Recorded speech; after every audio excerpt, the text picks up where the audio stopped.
தற்போது கிடைத்துள்ள முக்கிய செய்தியாக பார்த்து வருகிறோம். குடியரசு துணைத் தலைவர் தேர்தலுக்கான வாக்குப்பதிவானது தற்போது விறுவிறுப்பாக நடைபெற்று வருகிறது. என்டிஏ கூட்டணி கட்சி சார்பிலும் இந்தியா கூட்டணி கட்சி சார்பிலும் துணைத் தலைவர் தேர்தலுக்கான வாக்குப்பதிவானது தற்போது விறுவிறுப்பாக நடைபெற்று வருகிறது. இது குறித்தான கூடுதல் விவரங்களோடு இணைகிறார் நமது செய்தியாளர் காவ்யா. வணக்கம் காவ்யா, கூடுதல் விவரங்களை வழங்கலாம். வணக்கம். 5 மாநில சட்டப்பேரவை தேர்தல் நெருங்கும் நிலையில் தற்போது குடியரசு துணைத் தலைவருக்கான தேர்தலானது டெல்லியில் விறுவிறுப்பாக நடைபெற்று வருகிறது. இந்த போட்டியில் தொடர்ந்து தமிழ்நாட்டை சார்ந்த என்டிஏ வேட்பாளரான சிபி ராதாகிருஷ்ணன் என்டிஏ வேட்பாளராக அறிவிக்கப்பட்டிருந்த நிலையில் தொடர்ந்து பிரதமர் மோடி முதலாளாக தனது வாக்கினை பதிவு செய்திருக்கிறார். இதனைத் தொடர்ந்து பல்வேறு கட்சிகளின் தலைவர்களும் பல்வேறு எம்பிக்களும் வாக்களித்து வருகின்றனர். குடியரசு துணைத் தலைவர் தேர்தல் இன்று நடைபெறும் நிலையில் காலை 10 மணிக்கு தொடங்கிய இந்த வாக்குப்பதிவு மாலை 5 மணி வரை நடைபெறுகிறது. மக்களவை மற்றும் மாநிலங்களவை உறுப்பினர்கள் தொடர்ந்து வாக்களித்து வருகின்றனர். இந்த தேர்தலில் ஆளும் பாஜக கூட்டணி சார்பில் மகாராஷ்டிரா ஆளுநர் சிபி ராதாகிருஷ்ணனும், எதிர்க்கட்சிகளின் இந்தியா கூட்டணி சார்பில் உச்சநீதிமன்ற முன்னாள் நீதிபதி சுதர்ஷன் ரெட்டியும் போட்டியிடுகின்றனர். வாக்கு எண்ணிக்கையானது இன்று மாலை நடைபெறுகிறது. தொடர்ந்து குடியரசு துணைத் தலைவர் பதவியிலிருந்து முன்னதாக ஜக்தீப் தன்கர் தனது உடல்நிலையை காரணம் காட்டி கடந்த ஜூலை 21ஆம் தேதி பதவியை ராஜினாமா செய்தார்.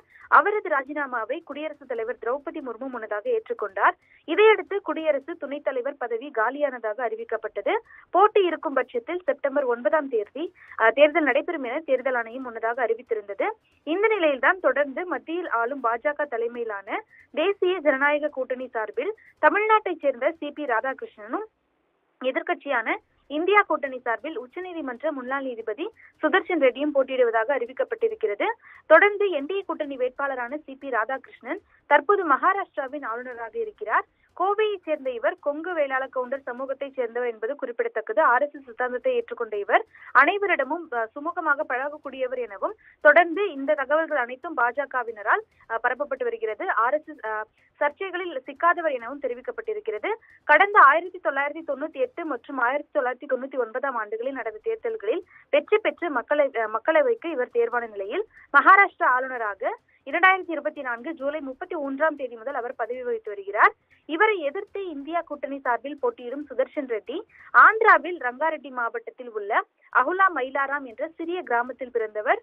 உச்சநீதிமன்ற முன்னாள் நீதிபதியான இவர் கடந்த 2011ஆம் ஆண்டு ஜூலையில் ஓய்வு பெற்றார்.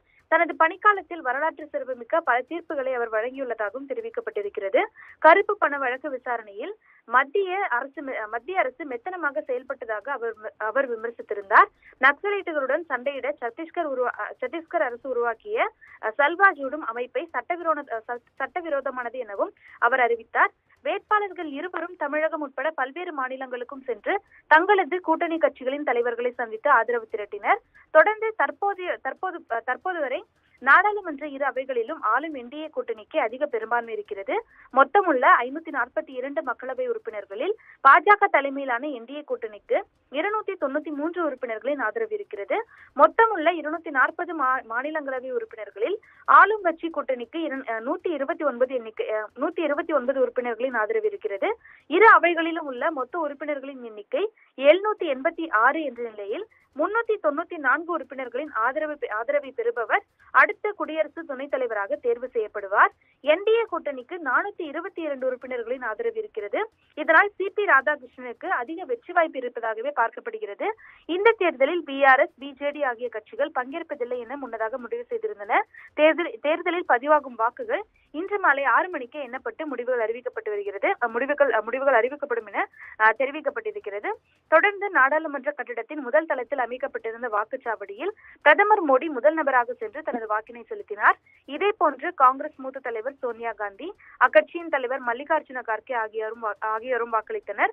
இந்த தேர்தலில் தொடர்ந்து சிபி ராதாகிருஷ்ணனை வெற்றி பெறுவார் என எதிர்பார்க்கப்படும் நிலையில் மாலை 5 மணியுடன் வாக்குப்பதிவு நிறைவு பெற்று அதன் பின்னர் வாக்குகள் எண்ணப்பட்டு நள்ளிரவுக்குள் முடிவுகள் அறிவிக்கப்படும் என எதிர்பார்க்கப்படுகிறது.